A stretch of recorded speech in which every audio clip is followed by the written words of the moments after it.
ಇದು ಶಾಸಕರ ಗಮನಕ್ಕೆ ಹಾಗೂ ಸರ್ಕಾರ ಗಮನಕ್ಕೆ ನಮ್ಮ ಊರಿನ ಗ್ರಾಮಸ್ಥರ ಪರವಾಗಿ ತರ್ತಾ ಇದ್ದೀವಿ.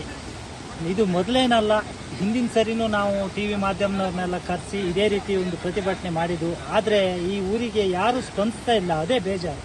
ನಾವು ಪ್ರತಿನಿತ್ಯ ಒಂದು ಮಕ್ಕಳನ್ನ ಆ ಕಡೆ ಕಳಿಸ್ಬೇಕಂದ್ರೆ ಬೆಳಗ್ಗೆ ಮುಂಚೆ ನಮ್ಮ ಕೆಲಸ ಬಿಟ್ಕೊಂಡು ಹೊತ್ಕೊಬಂದು ಈಚೆ ದಾಟಿಸ್ಬೇಕು. ಹಾಗೆಯೇ ಒಂದು ಕಾಯಿಲೆ ಏನಾದರೂ ಅರ್ಜೆಂಟ್ ಹಾಸ್ಪಿಟ್ಲಿಗೆ ಹೋಗ್ಬೇಕಂದ್ರೆ ಯಾವುದೇ ಮಾರ್ಗ ಇಲ್ಲ. ಇಂಥ ಪರಿಸ್ಥಿತಿಯಲ್ಲಿ ಕಾಲ ಕಳೀತಾ ಇದ್ದೀವಿ. ನಾವೊಂದು ದೊಡ್ಡ ಕುಗ್ರಾಮದಲ್ಲಿ ಬದುಕ್ತಾ ಇದ್ದೀವಿ ಅಂತ ಹೇಳಿದ್ರು ತಪ್ಪಾಗಲಾರ್ದು.